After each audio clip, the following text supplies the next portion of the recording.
Grammar के नियमों को रट्टा मार लें, उससे चल जाएगा क्या? पर मैम इतने सारे नियम है ग्रामर के, तो हमें कैसे याद होंगे? बच्चे क्या सोचते हैं, अपने आप को बेवकूफ बनाते हैं, आसान आसान सवाल निकालते रहते हैं और उन्हें लगता है हमें सब कुछ आता है। तो केवल अगर फॉर्मेट याद करके जा रहे हो तो अपना कोई 1.5 से 2 नंबर का पेपर तैयार करके जा रहे हो। अंग्रेजी की तैयारी कैसे करें? एग्जाम्स बहुत पास हैं, समझ में नहीं आ रहा है, writing section, reading section, grammar, literature, इतना सारा सिलेबस है। और मैम हम तो अब सो के उठे हैं, पहले तो हमें लग रहा था कि हो जाएगा, अंग्रेजी कौन साल भर पढ़ता है, अंत के दिनों में आगे पढ़ लेंगे। डर लग रहा है, प्रॉब्लम हो रही है, समझ में नहीं आ रहा है तैयारी कैसे करें। आज के इस छोटे से वीडियो में मैं आपको ये ही बताने वाली हूं कि आपको अपने इंग्लिश के एग्जाम की तैयारी कैसे करनी है। कुछ सवाल थे बच्चों के जो अक्सर सामने आते हैं कि क्या पूरी एनसीईआरटी को पढ़ें अभी इस समय जब पेपर में बहुत कम टाइम रह गया है। अनसीन पैसेज को कैसे समझें? मैम समझ में ही नहीं आएगा तो आंसर कैसे लिखेंगे? ग्रामर के नियमों को रट्टा मार लें, उससे चल जाएगा क्या? पर मैम इतने सारे नियम है ग्रामर के, तो हमें कैसे याद होंगे? इतने सारे रूल्स हैं, केवल फॉर्मेट याद कर लें। अगर राइटिंग सेक्शन का केवल फॉर्मेट देख के चले जाएं तो क्या नंबर मिल जाएंगे? कोई बात नहीं मेरे प्यारे बच्चों, आपके बहुत सारे कंफ्यूजन है और इन सभी कंफ्यूजन को मैं आज दूर करूंगी। सबसे पहले सवाल के साथ, जो कि है क्या पूरी एनसीईआरटी पढ़े?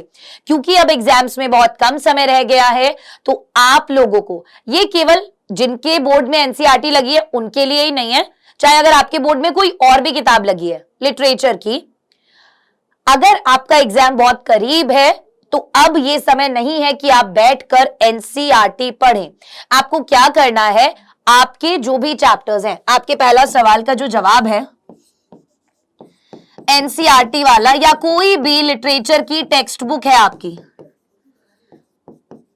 अब इस समय पर, चाहे वो बिहार बोर्ड के बच्चों, यूपी बोर्ड के बच्चों, सीबीएसई के बच्चों, कोई भी बच्चों, अभी बैठकर एनसीईआरटी का रीडिंग नहीं लगाना है, क्योंकि अभी बहुत कम समय रह गया है। आप लोगों के एग्जाम में चैप्टर्स बहुत ज्यादा है, कंफ्यूजन हो सकता है।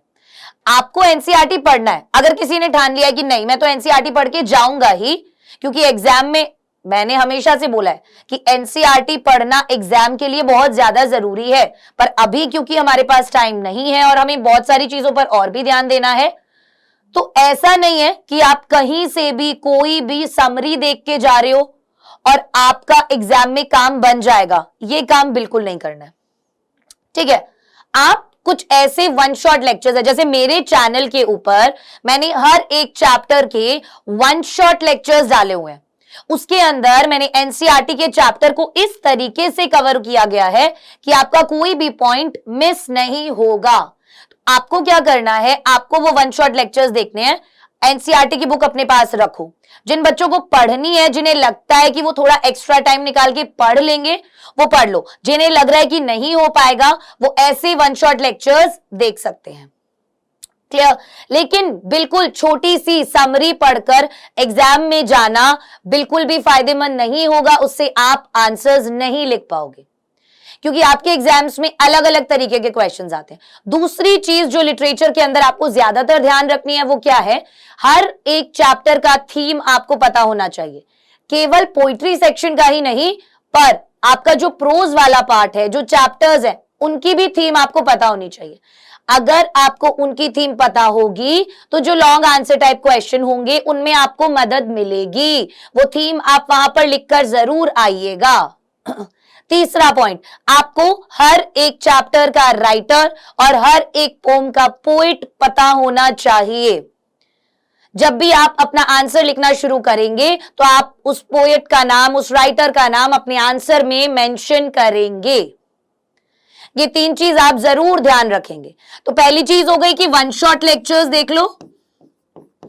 दूसरी चीज हो गई चैप्टर का थीम, और तीसरी चीज मैंने अभी अभी आप लोगों को बताई, थीम बहुत ज्यादा इंपॉर्टेंट है। और तीसरी चीज जो बताई मैंने बताई, राइटर्स नेम, ये सबको पता होने चाहिए। ये जब चीजें आप अपने आंसर में लिखोगे ना, थीम लिखोगे, चैप्टर का, राइटर का नाम लिखोगे, तो टीचर को समझ में आ जाएगा कि बच्चा पढ़कर आया है, मार्क्स ज्यादा मिलेंगे। अब आपका जो दूसरा सवाल आता है वो अनसीन पैसेज से रिलेटेड आता है कि अनसीन पैसेज को हम कैसे तैयार करें। मैंने हमेशा से एक लेक्चर वीडियो मैंने पहले भी बनाया हुआ है अनसीन पैसेज को कैसे सॉल्व करना होता है। तो बच्चों के दिमाग में हमेशा ये रहता है और बहुत ज्यादा समय वो अपना खराब कर देते हैं अनसीन पैसेज में। अनसीन पैसेज का सबसे बेस्ट तरीका जो हर एक टीचर आपको बताएगा वो यही है कि आप लोग सबसे पहले क्वेश्चंस पढ़ेंगे और उन क्वेश्चंस में जो कीवर्ड्स दिए हुए हैं उनको अपने पैसेज में ढूंढने की कोशिश करेंगे। आपने पहले क्वेश्चंस पढ़े, अब पूरा पूरा क्वेश्चन तो याद नहीं रहता, आप उस क्वेश्चन के कुछ कीवर्ड्स देख लो जो आपको पैसेज में मिल सकते हैं। हमारा उद्देश्य, हमारा लक्ष्य ये नहीं है कि हमें पैसेज बैठ के समझना है, उसमें पीएचडी करनी है, नहीं। हमारा काम है आंसर ढूंढ के निकालना, इतना सा काम है हमारा। हमें पूरा पैसेज समझना ही नहीं है कि हमें बैठ के उसका एक एक हिंदी ट्रांसलेशन करने बैठ रहे हो। पैसेज को बहुत ज्यादा गहराई से नहीं समझने बैठना है, उसका हिंदी ट्रांसलेशन करने नहीं बैठना है। आपको वो कीवर्ड्स ढूंढने हैं जो क्वेश्चन में दिए हुए हैं कि आपको पैसेज में मिल रहे हैं क्या, और उसके बाद उसे अपने शब्दों में लिखना है। कभी भी अनसीन पैसेज के अंदर आप ऐसा का ऐसा चिपका के नहीं आओगे, थोड़ा सा आगे पीछे करके आपको लिखना ही पड़ेगा। क्लियर हो गई ये बात। अब एक और चीज हमेशा मैंने अनसीन पैसेज में आपको बताई है जो ज्यादातर मिल जाती है कि आपको पहले सवाल का जवाब शुरुआत में मिलेगा, दूसरे का उसके नीचे, तीसरे का उसके नीचे। और एक और बहुत महत्वपूर्ण बात, अगर आपसे अनसीन पैसेज में कोई थीम वाला सवाल पूछ ले कि आपको क्या लगता है इस पैसेज का थीम क्या है, उस केस के अंदर आप देखोगे कि शुरुआत में या तो अंत में आपको हमेशा पैसेज का थीम मिल जाएगा। पैसेज का थीम या तो आपको शुरुआत की लाइंस में या अंत की लाइंस में हमेशा मिल जाएगा, इस बात का ध्यान रखिएगा। क्लियर हो गई ये बात। अब अनसीन पैसेज के लिए मैंने आपको बताया कि भाई आपको ये चीजें जो है वो फॉलो करनी है। एक और चीज, क्या हमें अनसीन पैसेज की प्रैक्टिस करके जानी पड़ेगी? बिल्कुल पड़ेगी।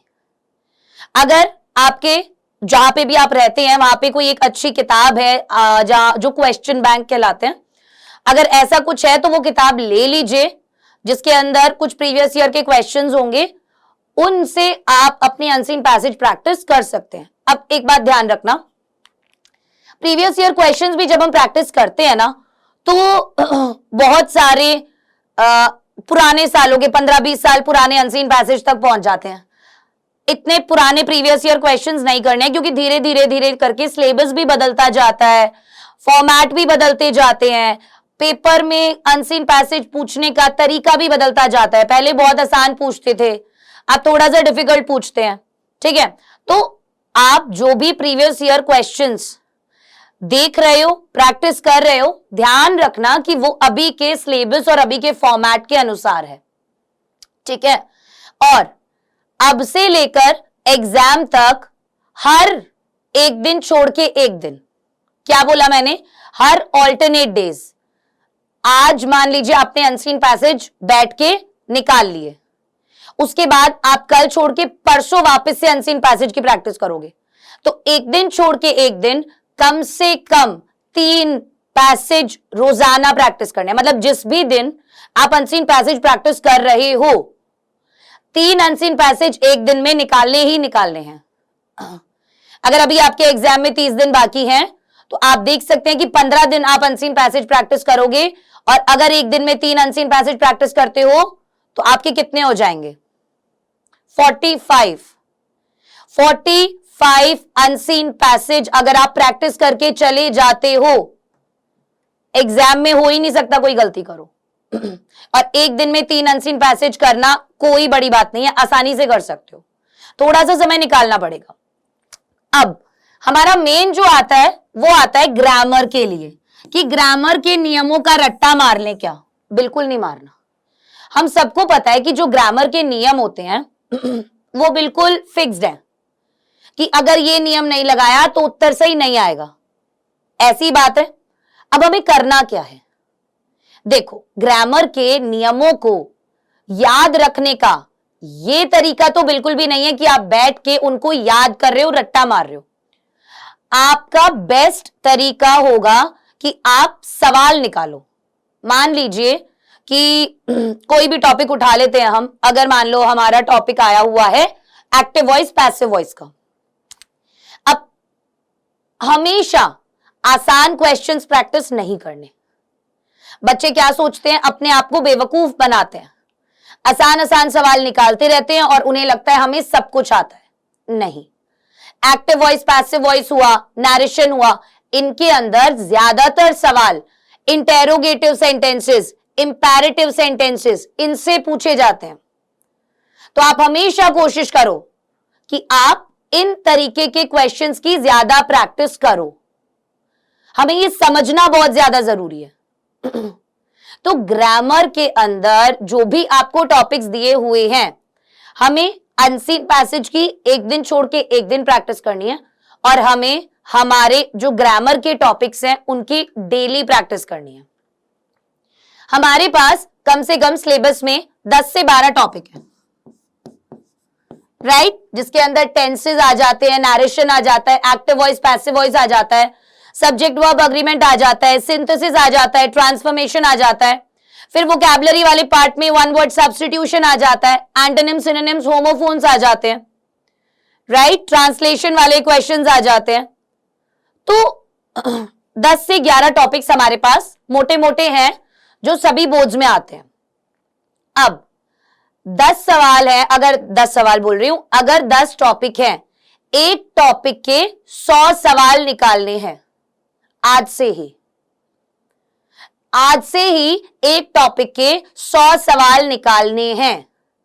और अगर आपको कोई भी प्रॉब्लम हो रही है तो हम ये कर सकते हैं कि हमारे पास अगर हमारे 10 टॉपिक हैं, हमने आज एक्टिव वॉइस पैसिव वॉइस उठा लिया। 2 तरीके हो सकते हैं, आज हमने एक्टिव वॉइस पैसिव वॉइस उठा लिया, एक्टिव वॉइस पैसिव वॉइस के 100 क्वेश्चंस आपने प्रैक्टिस कर लिए, ज्यादा समय नहीं लगेगा।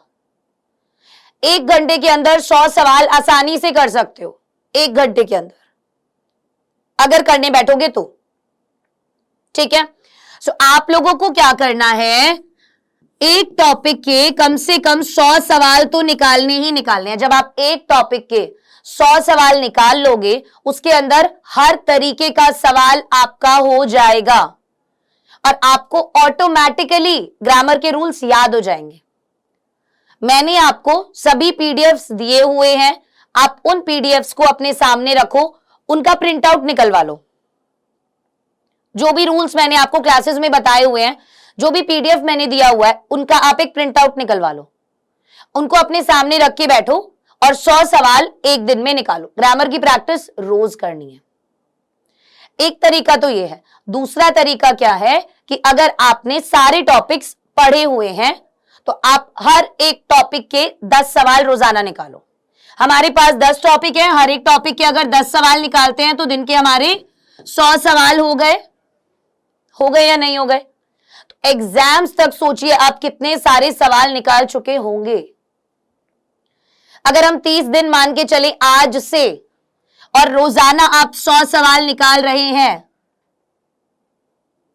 तो आपके 3000 सवाल हो गए। 3000 सवाल अगर ग्रामर के निकाल के चले जाओगे तो मजा ही आ जाएगा। अब इसमें आप सोचोगे मैम हम तैयारी कहां से करें, इतने सारे सवाल हम लेकर कहां से आए। देखो, अगर आप गूगल पे जाओगे आपको बहुत सारी ऐसी वेबसाइट्स मिल जाएंगी जहां पर कई सारे क्वेश्चंस डले हुए हैं, बहुत सारे क्वेश्चंस डले हुए हैं। और साथ ही साथ मैं भी अपने टेलीग्राम भूमिका चौहान पर आप लोगों के साथ टॉपिक से रिलेटेड क्वेश्चंस भेज दूंगी। अगर आप चाहेंगे तो मुझे कमेंट सेक्शन में जरूर बताइएगा, मैं आपको आपके टॉपिक से रिलेटेड क्वेश्चंस वहां पर भेज दूंगी। उन क्वेश्चंस को निकलवा लेना और उनको लगाने बैठ जाना। ये बात समझ में आ गई। ग्रामर के रूल्स को प्रैक्टिस करके ही तैयार किया जा सकता है, रट्टा मार के नहीं किया जा सकता। ये बात क्लियर हो गई है। अब केवल फॉर्मेट याद कर लें। देखो, जो ग्रामर वाला पार्ट है और जो फॉर्मेट वाला पार्ट है, राइटिंग सेक्शन वाला, ये सबसे मुश्किल लगता है बच्चों को। सबसे मुश्किल क्यों लगता है? क्योंकि जो हमारा लिटरेचर है उसमें हमें चैप्टर्स पता होते हैं, पता होती है ना, वो हम पढ़ के जाते हैं, हम वहां पे आंसर्स लिख सकते हैं। अनसीन पैसेज में हमें पैसेज दिया होता है, उसमें से हमें मदद मिल जाती है। राइटिंग और ग्रामर वाला पार्ट बहुत मुश्किल होता है, बच्चों को डराता है ये। क्यों? क्योंकि ग्रामर के रूल्स अगर याद नहीं है तो सवाल नहीं निकलेगा, और अगर राइटिंग सेक्शन में लिखने बैठे दिमाग में कुछ नहीं आया तो सवाल नहीं निकलेगा। तो आप लोगों को जो लेटर दिया हुआ है, राइट, जो एप्लीकेशन दिया हुआ है, जो आर्टिकल दिया हुआ है, जो एसे दिया हुआ है, केवल उनका फॉर्मेट याद करके नहीं जाना। अगर आप किसी भी टॉपिक का फॉर्मेट केवल याद करके जा रहे हो तो आप सोच लीजिए, अगर मान लो 5 नंबर का सवाल है तो केवल अगर फॉर्मेट याद करके जा रहे हो तो अपना कोई 1.5 से 2 नंबर का पेपर तैयार करके जा रहे हो, बस। इससे ज्यादा नंबर फॉर्मेट के नहीं देगा टीचर नंबर देगा मेन पार्ट के। इसीलिए राइटिंग सेक्शन और ग्रामर ये दोनों ही हमेशा प्रैक्टिस मांगते हैं। अब कितने ही लेटर लिख के देखे मैम, कितने ही ऐसे लिख के देखें, देखो कम से कम आपको जो टॉपिक है, अगर लेटर राइटिंग है, ऐसे राइटिंग है, आर्टिकल राइटिंग है, इन टॉपिक्स के 3 से 4 सवाल तो लिखकर देखने ही है। 3 से 4 खुद लिखकर देखने हैं। अब इससे ज्यादा समय इनको लिखने में बर्बाद नहीं करना, आप उन्हें रीड करो, उससे आपको आइडियाज मिलेंगे। आपने देखा कि भाई ऐसे ऐसे सवाल पूछे जाते हैं, आपने ज्यादा से ज्यादा लेटर्स को रीड किया, पढ़ा कि अच्छा अगर डीजल और पेट्रोल के दाम बढ़ गए हैं, ऐसा लेटर आ जाता है, तो मैं उसमें क्या क्या लिख सकता हूं, समझे। अगर आसपास गंदगी है सोसाइटी में, उसे साफ करवाने के लिए लिखना है तो मैं कैसे लिख सकता हूं। अगर मुझे कंप्लेंट लेटर लिखना है तो मैं कैसे लिख सकता हूं। रीडिंग करो, कोई भी एक क्वेश्चन बैंक ले लो, उसमें जो सवाल दिए हुए हैं 3 से 4 सवाल तो खुद से लिखने ही हैं और बाकी के रीड करने हैं, पढ़ने हैं। उनसे आइडियाज मिलेगा, आपको तरीका समझ में आएगा कि क्या क्या आइडियाज और हैं, क्या क्या चीजें मैं अपने लेटर के अंदर और लिख सकता हूं। आ गई बात समझ में? तो ये जो सेशन था ये इसीलिए था कि अभी इस टाइम पे आपको क्या करना है। जो भी पीडीएफ्स मैंने आपको दिए हैं उनके प्रिंट आउट्स निकलवा लीजिए, उनमें सारे रूल्स लिखे हुए हैं। अलग अलग वेबसाइट्स पे क्वेश्चंस दिए हुए होते हैं, उन क्वेश्चंस को सॉल्व करिए, ठीक है। वेबसाइट अच्छी होनी चाहिए, रिलायबल होनी चाहिए, ऐसे ही किसी वेबसाइट से मत उठा लेना, ठीक है। और क्वेश्चंस मैं भी आपको प्रोवाइड करूंगी टेलीग्राम के ऊपर, उन क्वेश्चंस को भी लगातार आप लोग प्रैक्टिस करते चलना। मेरा टेलीग्राम भूमिका चौहान नाम से, क्लियर है। एनसीईआरटी पढ़ने मत बैठना, हर एक चैप्टर के अभी 1 शॉट देख लो, केवल उससे ही करना पड़ेगा आपको, और ज्यादा से ज्यादा क्वेश्चंस को आंसर मतलब रीड करते चलो। क्लियर हो गई ये बात? सो मैं आशा करती हूं कि ये जो आपके कंफ्यूजन थे, ये जो आपके दिमाग में डाउट्स थे, वो क्लियर हो गए होंगे। सो अब आप कमेंट सेक्शन में मुझे जरूर बताइएगा कि क्या आप लोग चाहते हैं कि मैं आप लोगों को क्वेश्चंस प्रोवाइड करूं टेलीग्राम पर, और अगर कोई और भी सवाल है एग्जाम से रिलेटेड तो वो भी पूछ लेना, मैं आगे और भी वीडियोस ऐसी आप लोगों के लिए लाती रहूंगी। चलिए bye bye guys, take care, have a nice day.